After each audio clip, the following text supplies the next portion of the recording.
हाय, पहले जरा ये वीडियो देखो। अगर मैं ये लाइट बंद करते ही अंधेरा होने से पहले इस रूम से नहीं निकला तो मेरे पीछे भूत पड़ जाएगा। 3, 2, 1। अगर ज़ॉम्बी सच में आ गए तो मैं अपनी गन लेके धड़ धड़ धड़ करके सबको उड़ा दूंगा और पूरे शहर को बचा लूंगा। यस। अगर मैंने स्कूटी इस पट्टी के ऊपर सीधी सीधी नहीं चलाई तो मैं बड़ी गाड़ी नहीं ले पाऊंगा। अगर मैंने अपनी सांस रोक के 1 से 10 तक काउंट कर लिया तो मैं इस बार सब एग्जाम्स में टॉप करूंगा। यस।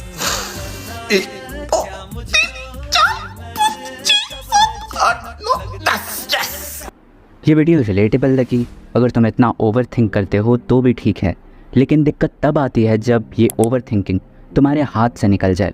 जैसे रात को सोने से पहले जब तुम बिस्तर पर लेटते हो सोने के लिए, लेकिन सोने के बजाय तुम्हारा ब्रेन ओवर थिंक करने लगता है।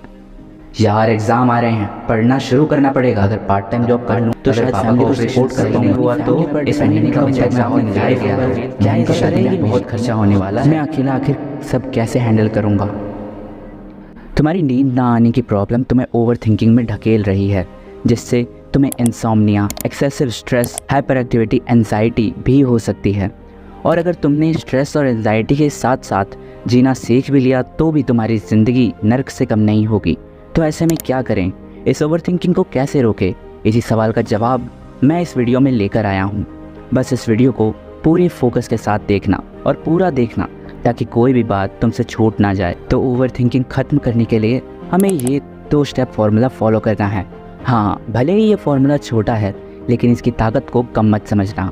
इन 2 स्टेप्स में पहला स्टेप है हेल्दी डिस्ट्रैक्शन। भाई देखो, जैसे जहर को जहर मारता है और लोहे को लोहा काटता है, वैसे ही हमें डिस्ट्रैक्शन को डिस्ट्रैक्शन से ही हराना है। लेकिन इसका मतलब ये नहीं कि अब जब भी तुम ओवर थिंक करते हुए खुद को पाओ तो तुम अपना फ़ोन देखने लगो। बिल्कुल नहीं, हमें खुद को डिस्ट्रैक्ट करना है, लेकिन इन अ गुड वे। इसके लिए हम क्या कर सकते हैं कि जिस भी टाइम तुम खुद को किसी टॉपिक पर ओवर थिंक करते हुए पाओ, उसी वक्त उस थॉट को चेंज कर दो। एग्जाम्पल के लिए, अगर तुम सोच रहे थे कि एग्ज़ाम के लिए पढ़ना है और अभी तो बहुत सारा सिलेबस बाकी है, इसके उलट ये सोचो कि मैंने पूरा साल रेगुलर क्लासेस अटेंड की हैं, मैं लगभग पूरे सिलेबस से रूबरू हो चुका हूँ, तो फिर एग्ज़ाम के लिए मुझे अब बस इंपॉर्टेंट क्वेश्चंस पर ध्यान देना चाहिए। अब यहाँ हमने अपनी नेगेटिव थिंकिंग को पॉजिटिव थिंकिंग में बदला। ऐसा करके हम नेगेटिव इमोशंस को पल भर में दूर कर सकते हैं। एक और चीज़ जो यहाँ मेंशन करना ज़रूरी है वो ये है कि हम कई बार खुद को एक लूप में पाते हैं। सपोज़ अगर हम फेलियर के बारे में सोच रहे होते हैं तो ओवर थिंकिंग के टाइम हम उससे बचने के तरीके नहीं, बल्कि उससे निकलने वाले बुरे से बुरे आउटकम के बारे में सोचने लगते हैं। बुरे से बुरे और बेकार से बेकार ख्याल हमारे दिमाग में आते हैं। ऐसे सिनेरियोज़ जो कभी होंगे भी नहीं, वो भी हमारे ब्रेन में आने लगते हैं। इनको डील करने का एक ही सिंपल सा तरीका है कि हम इसका ऑपोजिट सोचना शुरू करें। ये सोचो कि कितना कुछ बढ़िया हो सकता है, कितनी सारी पॉसिबिलिटीज़ हैं अच्छे इवेंट्स होने की। ऐसा करके हम अपनी नेगेटिव ओवर थिंकिंग को पॉजिटिव थिंकिंग में बदल पाएंगे। अब चलते हैं स्टेप नंबर 2 पर।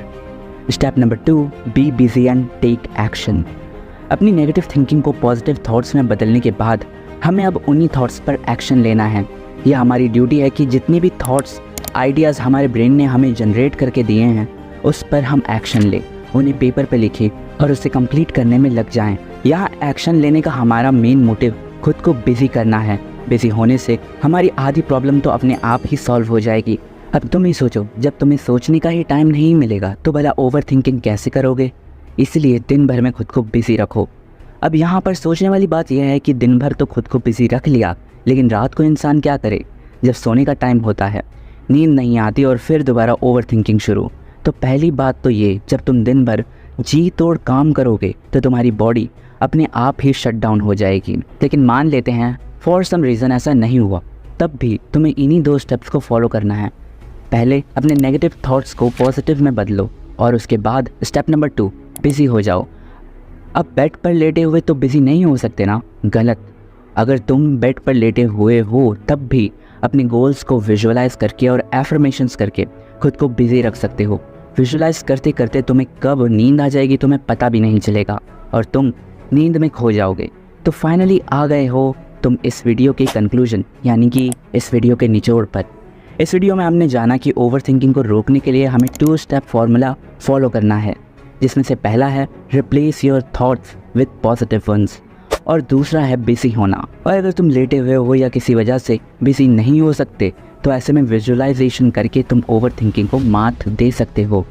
मैं मिलता हूँ तुमसे ऐसे ही किसी और हेल्पफुल वीडियो में। तब तक अपने गोल्स पर काम करते रहो, डेली ग्राइंड करो, क्योंकि मैं यहाँ हूँ टू इंस्पायर यू।